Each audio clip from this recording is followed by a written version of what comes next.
Hello दोस्तों, MS mathematics में आप सभी का स्वागत है। मैं सोनू गुप्ता। अभी हम लोग शेषफल निकालना सीखेंगे कि कैसे हम लोग शेषफल निकाल सकते हैं अगर ऐसा कोई बड़ा प्रश्न आ जाए। बड़ा प्रश्न कहने का मतलब है कि आपको देखने में वो बड़ा लगेगा, लेकिन वो जो प्रश्न है वो 5 से 10 सेकंड में ही बन जाएगा। लेकिन हम लोगों के पास टेक्निक की कमी होती है। शेषफल तो निकालना आपको आता है, ये भी हमें पता है, ठीक है, और आपको भी पता है, तो आप तो शेषफल आसानी से निकाल सकते हैं, कोई दिक्कत नहीं, आप भाग लगाकर शेषफल निकाल सकते हैं। लेकिन कुछ इस प्रकार का अगर प्रश्न आपसे पूछ दे, ये बड़ा वाला प्रश्न पूछ दे, ये बड़ा वाला प्रश्न पूछ दे, इस तरीके का प्रश्न पूछ दे, अगर आपको तरीका नहीं मालूम है तो आप जल्दी से जल्दी प्रश्न को नहीं सॉल्व कर पाइएगा और आप शेषफल नहीं निकाल पाइएगा। तो यहाँ पर हम लोगों को क्या करना है, हम लोग का कोशिश ये होना चाहिए कि प्रश्न को बहुत ही तेज़ी के साथ यानी 5 से 10 सेकंड के अंदर में सॉल्व करके शेषफल आसानी से निकाल सके। तो दोस्तों, आज की क्लास में हम लोग यही चीज़ सीखने वाले हैं। बहुत ही छोटा टॉपिक है लेकिन काफ़ी इम्पोर्टेंट है, क्योंकि यहाँ से एक न एक प्रश्न आता रहता है। तो चलिए दोस्तों, सबसे पहले हम लोग सीखने की कोशिश करते हैं। सबसे पहले हम लोग देखते हैं कि यहाँ पर एक प्रश्न हम रखते हैं उदाहरण के तौर पे। जैसे आप देख सकते हैं कि एक हमने प्रश्न रखा कि 26/4। अब 26/4 अगर हमने लिख दिया तो हम आपसे पूछे कि इसका रिमाइंडर कितना होगा, तो आप आसानी से बता सकते हैं कि इसका रिमाइंडर 2 हो जाएगा, क्योंकि 4 से आपने भाग लगाया, 4 छके 24, 2 रिमाइंडर बच गया। ठीक है, अब इसी चीज़ को हम कुछ दूसरे तरीके से लिख सकते हैं। तो 10 प्लस का 16 और बटे में क्या लिख दिए, 3। ठीक है, एक 3 लिख दिए, एक प्रश्न लिख दिए कुछ इस तरीके का। और आपसे पूछे कि इसका रिमाइंडर क्या होगा, तो आप दोस्तों क्या बोलिएगा कि आप फिर भी इसको 26 करके और 3 से भाग लगा दीजिएगा। तो 3 तो क्या हो जाएगा, 3 छक्का 18, 3 सत्ते 21, 3 8 24, यानी फिर भी यहाँ पर रिमाइंडर आपका 2 आ जाएगा। तो आप बोल दीजिए कि हम तो आसानी से कर लेते हैं। लेकिन दोस्तों, ऐसा प्रश्न, ये तो हमने छोटे छोटे वैल्यू को रखा है, लेकिन यही बड़ा वैल्यू हो जाता है तो फिर हम कैसे उसको सॉल्व करेंगे, ये भी तो हम लोगों को सीखना है दोस्तों। जैसे अगर यहाँ पर आपके पास एक प्रश्न पूछ दे कि 55 प्लस का 45 प्लस का आप कोई भी वैल्यू रख सकते, तो 64 रख देते, अब प्लस का 68 रख देते। ठीक है, अब भाग लगा देते हैं 3 से। ठीक है, 3 से हमने भाग लगा दिया। अब यहाँ पर आप देख सकते हैं दोस्तों, इस प्रश्न को कैसे हम सॉल्व करेंगे। तो हम लोग क्या करेंगे, सबसे पहले इन सभी को जोड़ने की कोशिश करेंगे। यही करेंगे ना दोस्तों, सबसे पहले जोड़ेंगे और फिर 3 से भाग लेंगे। ऐसा कुछ करने की जरूरत नहीं है दोस्तों। यहाँ पर देखेंगे अगर 55 को 3 से हमको भाग लगाना है तो कितना बार होगा, 3 एकम 3 और 2 और 5, तो 3 8 24, यानी यहाँ पर जो रिमाइंडर बच रहा है 1 बच रहा है। और यहाँ पर जो रिमाइंडर बच रहा है वो कितना बच रहा है दोस्तों, यहाँ पर रिमाइंडर बचेगा आपका 3 एकम 3 5 15, यानी यहाँ पर रिमाइंडर 0 बच रहा है। तो यहाँ पर आप लिख दीजिएगा 0 रिमाइंडर। यहाँ पर 3 दूना 6, 3, मतलब कि यहाँ पर रिमाइंडर 1 बच रहा है, और यहाँ पर 3 दूना 6 और 3 दूना 6, यानी यहाँ पर रिमाइंडर बच रहा है 2। अब यहाँ पर करना क्या है दोस्तों कि इन सभी रिमाइंडर को जोड़ लेना है। तो 1 प्लस 0 प्लस 1 प्लस 2, यानी कुल मिलाकर कितना हो गया दोस्तों, 4। तो 4/3। तो पूरा का पूरा हमने क्या किया, रिमाइंडर को जोड़ लिया, 4/3 लिख दिया। अब यहाँ पर दोस्तों देखिएगा कि ये डिवाइजर है यानी भाज, और ये क्या है, ये क्या है, जिसमें हम लोग को भाग लगाना है, भाजक। तो 3 से, यानी कि 3 से डिवाइजर से डिविडेंड में हम लोग को भाग लगाना है। तो 3 एकम 3 अगर हम लगाते हैं भाग, तो रिमाइंडर कितना बचता है, 1। तो यहाँ पर आप देख सकते हो दोस्तों कि अगर हम इन पूरे को जोड़कर 3 से भाग लगाते तो रिमाइंडर 1 ही आता है, और हम अलग अलग सबका रिमाइंडर निकाल के उसको जोड़ के और फिर से रिमाइंडर निकाले तो फिर भी उसका रिमाइंडर कितना है, 1 आया। यहाँ पर उदाहरण के तौर पे आप देख सकते हैं कि इसको हमने जोड़ कर रिमाइंडर निकाला तो 2 आया, और अलग अलग निकालते तो क्या 2 नहीं आएगा। यहाँ पर 3 से भाग लगाएंगे 10 में 1, और 16 में 3 से भाग लेंगे तो 1, और इन दोनों को जोड़ लेंगे तो क्या हो जाएगा, 2/3, यानी कि ये 2 रिमाइंडर के तौर पे बच जाएगा। तो यहाँ पर आप देख रहे हैं क्या दोस्तों कि हम लोग अगर अलग अलग भी रिमाइंडर निकालते हैं तो रिमाइंडर उतना ही आता है, और जोड़ के भी निकालते हैं तो उतना ही आता है। यानी कि हम कह सकते हैं कि जो रिमाइंडर है वो एडिटिव इन नेचर है। क्या है, additive in nature. Additive in nature का मतलब समझ में आ गया कि हम रिमाइंडर को जोड़ कर अलग अलग, यानी अलग अलग निकाल कर जोड़ कर निकाल सकते हैं। यानी रिमाइंडर अलग अलग वैल्यू का निकाल के फिर उसको जोड़ लेंगे और फाइनल रिमाइंडर के तौर पे हम निकाल सकते हैं। तो इस तरीके से हम रिमाइंडर निकाल सकते हैं, और एडिटिव इन नेचर होता है, ये बात हम लोगों को समझ में आ गई। अब दोस्तों उदाहरण के तौर पर एक और हम प्रश्न आपके सामने प्रस्तुत करना चाहते हैं। जैसे यहाँ लिखे हुए 10 गुने 16/3। अब इस प्रश्न को हमको बताना है। अब हम पूछेंगे आपसे कि इसका रिमाइंडर कितना होगा। तो आप क्या बोलिएगा दोस्तों, आप सीधे कहिएगा कि 10 गुने 16 कीजिए, 160 हो जाएगा, और 160 में 3 से भाग लगा दीजिए। तो ठीक है, तो 3 5 15, 3 3 9, यानी रिमाइंडर कितना बच गया, 1। ठीक, आप आसानी से बोल दिए कि रिमाइंडर 1 निकल गया। हम इस चीज़ को गुणा करके तो निकाल दिए, लेकिन हम इस चीज़ को एक और तरीका से भी निकाल सकते हैं। 3 3 9, यहाँ पर रिमाइंडर 1 हुआ 10 का, और 3 5 15, रिमाइंडर हुआ 1। अब इन दोनों का क्या करते हैं, गुणा, यानी रिमाइंडर के आपस में गुणा कर देते हैं तो कितना होता है, 1। तो 1 रिमाइंडर आपका बचता है। यानी कि अगर हम अलग अलग भी निकालते हैं रिमाइंडर, तब भी हमारा 1 आ रहा है, और गुणा करके भी निकालते हैं तो रिमाइंडर 1 आ रहा है। यानी कि यहाँ पर भी अब समझने लायक ये बात है दोस्तों कि जो रिमाइंडर है वो एडिटिव इन नेचर भी होता है, सॉरी मल्टीप्लिकेटिव इन नेचर भी होता है। तो रिमाइंडर क्या होता है, मल्टीप्लिकेटिव इन नेचर होता है, मल्टीप्लिकेटिव इन नेचर। यानी कि अब तो समझ में आ गया बात दोस्तों कि अगर मल्टीप्लिकेशन में भी बड़ा बड़ा भी दिया रहे वैल्यू, जैसे कि यहाँ पर आप देख सकते हैं, पहला जो आप यहाँ पे स्क्रीन पे देख सकते हैं, ये बड़ा बड़ा गुणा किया हुआ है, तो क्या हम पूरे अंक को गुणा करके हम रिमाइंडर निकालेंगे, नहीं, बिल्कुल नहीं। हम लोग को पूरे वैल्यू को गुणा नहीं करना है। हम लोग क्या करेंगे, अलग अलग सबका रिमाइंडर निकाल कर और फिर आपस में गुणा कर देंगे। ठीक है, तो इसलिए ये चीज़ें हम लोग को सीखना जरूरी है। पहला, एक तो अगर जोड़ दिया रहे, जोड़ में दिया रहे, तो हम उसको अलग अलग निकाल कर जोड़ लेंगे और रिमाइंडर हम निकाल लेंगे फाइनली। ठीक उसी प्रकार से अगर हम देखें यहाँ पे कि गुणा में दिया रहता है, तो अलग अलग सब वैल्यू का शेषफल निकालेंगे और फिर फाइनली शेषफल निकाल लेंगे। तो यहाँ पर हम लोग चीज़ों को समझ रहे हैं और बिल्कुल आपको भी समझ में आ रहा होगा दोस्तों। ठीक है, एक और महत्वपूर्ण कॉन्सेप्ट है, इसको भी हम सीख लेते हैं। जैसे यहाँ पे अगर 10/6 लिखा हुआ है, तो 10/6 को हम 5/3 लिख सकते हैं। कैसे, क्योंकि दोनों में हमने 2 से भाग लगा दिया, तो दोनों में 2 से भाग लिया, यानी 2 फैक्टर निकल गया, तो 2 से भाग लिया तो 5/3। अब इसका रिमाइंडर अगर निकालते हैं तो कितना आता है, 2। तो इसका रिमाइंडर निकाले तो कितना है, 2। लेकिन ये एक्चुअल में रिमाइंडर इतना होगा नहीं। क्यों नहीं होगा दोस्तों, क्योंकि हमने इसको सिंप्लीफाई किया था, और जितना भी वैल्यू से भाग लगाने के बाद सिंप्लीफाई किया, उतना से हमें फिर से गुणा करना होता है फाइनल रिमाइंडर में। यानी रिमाइंडर 2 आया तो 2 में 2 से फिर से गुणा कर देंगे तो 4 हो जाएगा। यानी जो एक्चुअल रिमाइंडर होगा वो कितना हो जाएगा, 4 हो जाएगा। ये कंसेप्ट है सीखना। कोई ऐसा बड़ा संख्या दिया हो और बड़ा संख्या को हमको भाग लाने में परेशानी हो, जैसे कि उदाहरण के तौर पे 155/75 है। ठीक है, उदाहरण के तौर पे हमने दिया 155/75, इसको हमको भाग लगाना है। कैसे लगाएंगे दोस्तों, तो हम लोग क्या करेंगे, सबसे पहले इसको सिंप्लीफाई 5 से कर देते हैं सिंप्लीफाई, तो ये 15 हो जाएगा और ये 31 हो जाएगा, तो यानी 31/15। अब यहाँ से रिमाइंडर हमारा कितना निकल गया, 1, आसानी से निकल गया।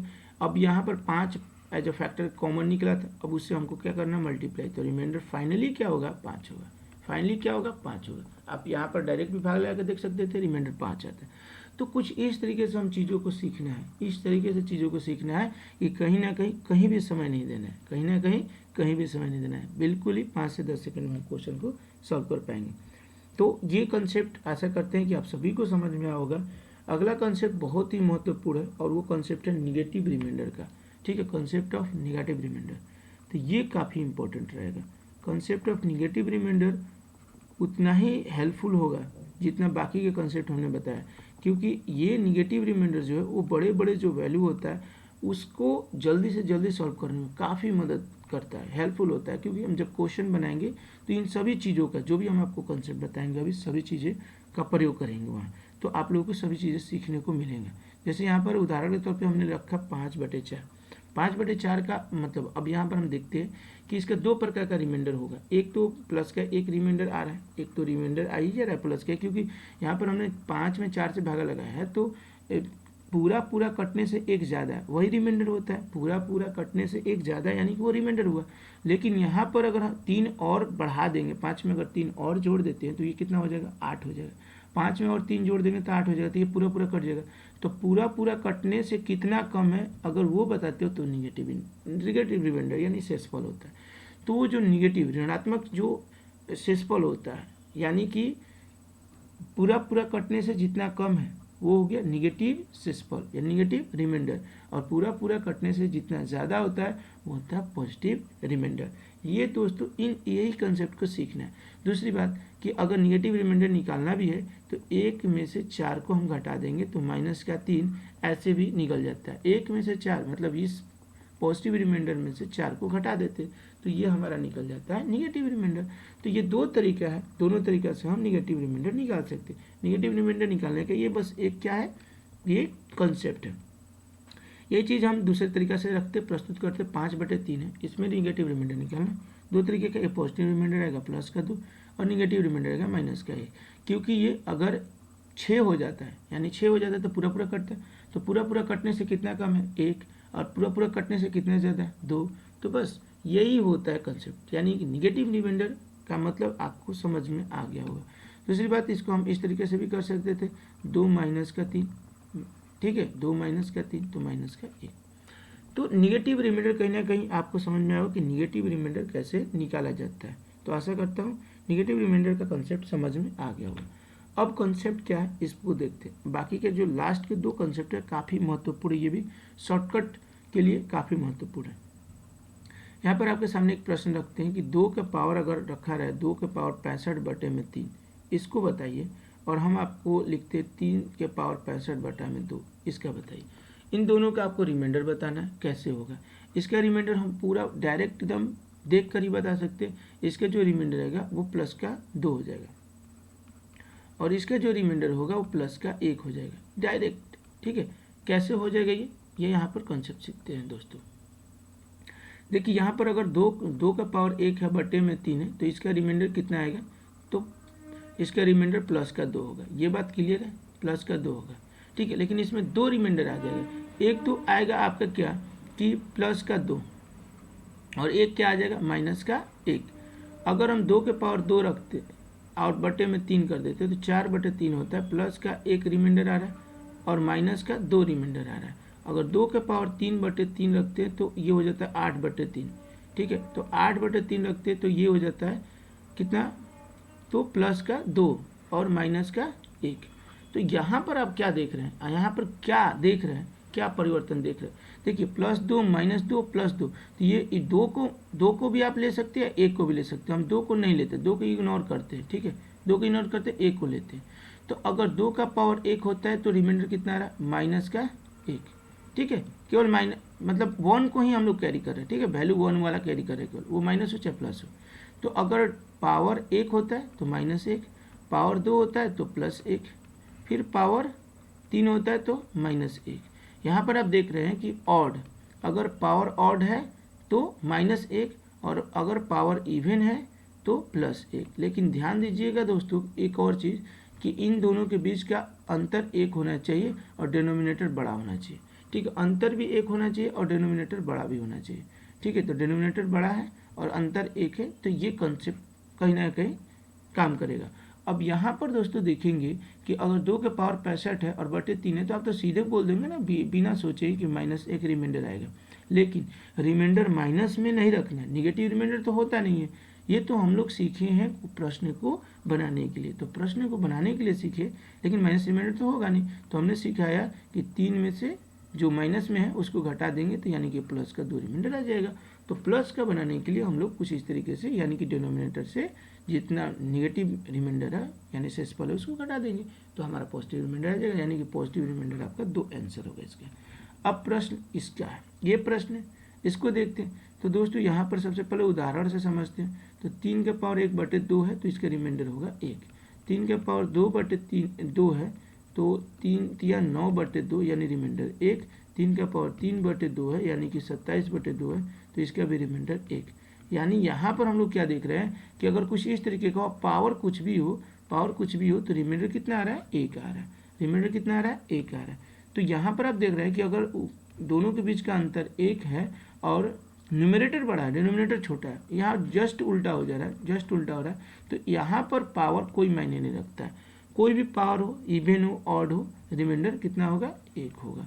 तो ये कॉन्सेप्ट, ये दोनों कॉन्सेप्ट को भी काफ़ी बढ़िया से ध्यान में रख लेना दोस्तों। यही इंपॉर्टेंट फाइनल कंसेप्ट था। अब चलिए आते हैं प्रश्न पे, और प्रश्न को अब इन सभी चीज़ों को सीखने के बाद कितना जल्दी सॉल्व कर पाते हैं इसको देख लेते हैं। ठीक है दोस्तों, चलिए प्रश्न पे आते हैं।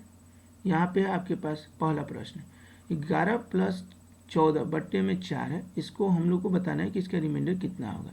4 से इसको भाग लाएंगे, इसका -1 निकल जाएगा, निगेटिव रिमाइंडर। ठीक है, निगेटिव रिमाइंडर निकल रहा है, एक कम है ये पूरा कटने से, और ये +2 है। तो अब इन दोनों को जोड़ना है, दोनों को जोड़ेंगे तो कितना आ जाएगा, +1। तो रिमाइंडर इसका कितना आ जाएगा, +1। इसका रिमाइंडर कितना आएगा, +1। अब इसको प्लस में भी हम ले सकते थे, प्लस में भी ले सकते हैं, कितना, +3 +2, लेकिन ये एक स्टेप बढ़ जाएगा, 5/4 हो जाएगा, और नेक्स्ट स्टेप में जाकर रिमाइंडर 1 बनेगा। तो कहीं ना कहीं आप जो भी कॉमन सेंस इस्तेमाल कीजिए, कंसेप्ट सीख लिए तो आसानी से आप बना सकते हैं। तो दोस्तों कहीं ना कहीं ये चीज़ें आपको समझ में आएगी, ये प्रश्न भी आसानी से समझ में आया होगा। अब अगला प्रश्न देखते हैं, 17 दूना 34, यहाँ +2, और ये जो है वो 17 × 10 करते 170 सीधे हो गया, +3 एक्स्ट्रा दिख रहा है, सीधे सीधे। अगर यहाँ पर देखिए ये गुणा में है, ध्यान दीजिएगा दोस्तों, गुणा में 17 × 100 कर देंगे तो 1700, और 17 × 17 51, यानी 51 के ज़्यादा नज़दीक है, यानी माइनस के रिमाइंडर ले लेते हैं। ठीक है, ये आसान पड़ेगा। ठीक है, माइनस के रिमाइंडर, यहाँ कॉमन सेंस इस्तेमाल करना है दोस्तों बस। और यहाँ पर ये भी है 1700, और 17 51, यानी माइनस कर दो क्योंकि 51 के नज़दीक है। अब इन दोनों का गुणा करेंगे, 3 दूना 6 और 3 दूना 6, और आपस में गुणा, 6 6 36, ये माइनस माइनस प्लस हो जाएगा। तो 36 बटे में कितना हुआ, 17, तो रिमाइंडर कितना आ जाएगा, 2, क्योंकि 17 दूना 34, तो रिमाइंडर +2, आंसर हो गया। तो क्या दिक्कत है दोस्तों, इसमें क्या परेशानी है, आप आसानी से बना सकते हैं, कंसेप्ट सीखे तो रिमाइंडर निकाल सकते हैं। अगला प्रश्न है आपके पास यहाँ 5 से अगर भाग लगाना तो यहाँ पर देखिए ये पूरा 1400 में 3 कम है या 2 ज़्यादा है, दोनों में लिख सकते हैं, +2 ही ले लीजिए। यहाँ पर आप +2 ले लीजिए, कोई दिक्कत नहीं। यहाँ पर -1 ले लीजिए, यहाँ पर +2 ले लीजिए, लेकिन प्लस माइनस माइनस हो जाएगा तो समस्या होगा, तो एक इसमें एक माइनस ले लीजिए, तो -3 ले लीजिए, कोई दिक्कत नहीं। अब माइनस माइनस प्लस हो गया, कॉमन सेंस लगाना है दोस्तों, कॉमन सेंस। तो 3 × 3 माइनस माइनस प्लस, 3 दूना 6, 6 दूना 12, 12/5 रिमाइंडर आ जाएगा, तो रिमाइंडर कितना आ जाएगा, 2। तो क्या दिक्कत है, क्या दिक्कत है दोस्तों, आसानी से आप इस प्रश्न को बना सकते हैं, कोई भी परेशानी, कोई भी दिक्कत नहीं होगा। ये अगला प्रश्न है आपके सामने, 67 यानी 67 का पावर 67 है, +67 बटा 68। अब ये प्रश्न जो है कॉन्सेप्ट पर आधारित, तो दोनों के बीच का अंतर 1 है, डिनोमिनेटर बड़ा है, और यहाँ पर ऑड है, यानी ये -1 होगा पक्का। अब ये क्या होगा फिर, तो ये भी -1 होगा, ये भी पक्का, क्योंकि ये भी ऑड है, ये भी ऑड है, ये भी ऑड है, यानी दोनों का क्या होगा, -1 -1, यानी कुल मिलाकर दोनों को जोड़ लेंगे तो -2। ठीक है, तो रिमाइंडर कितना आ रहा है, -2, लेकिन माइनस में तो लेना नहीं है, प्लस में लेना है, तो क्या करेंगे, 68 में से 2 घटा देंगे, कितना होगा, 66। तो ये जो 66 होगा ये इसका फाइनल रिमाइंडर हो जाएगा, कोई दिक्कत ही नहीं है। ठीक है दोस्तों, आशा करते हैं चीज़ें समझ में आ गई होंगी। अब आपके लिए कुछ प्रश्न दे देते हैं जो कि आप कमेंट बॉक्स में बता सकते हैं। एक पहला प्रश्न आपके सामने है कि 2 का पावर है 23/9, इसका रिमाइंडर क्या होगा। उसके बाद आपका एक और है 2 के पावर में 35 बटे में कितना है, 10, इसका क्या होगा आंसर। और एक और प्रश्न है आपके सामने, ठीक है, हाँ ठीक है, ये आपके पास 2 प्रश्न है, ये दोनों प्रश्न आप बना सकते हैं, ये आप कमेंट बॉक्स में बना लीजिएगा। ठीक है, और कमेंट बॉक्स में ज़रूर कमेंट करके बताइएगा। और एक और बात कि आप ज़रूर कमेंट बॉक्स में बताइएगा कि आपको ये जो कंसेप्ट है शेषफल वाली जो कंसेप्ट हमने बताया, स्पेशली एकदम खास तौर पे एक स्पेशल टॉपिक पर हमने वीडियो को बनाया, और ऐसे ही आप आने वाले जितने भी वीडियोज़ होंगे बिल्कुल एकदम खास टॉपिक पे होगा और पूरा का पूरा कंसेप्ट सिखाया जाएगा। ठीक है दोस्तों, तो अभी के लिए फ़िलहाल इतना ही, धन्यवाद।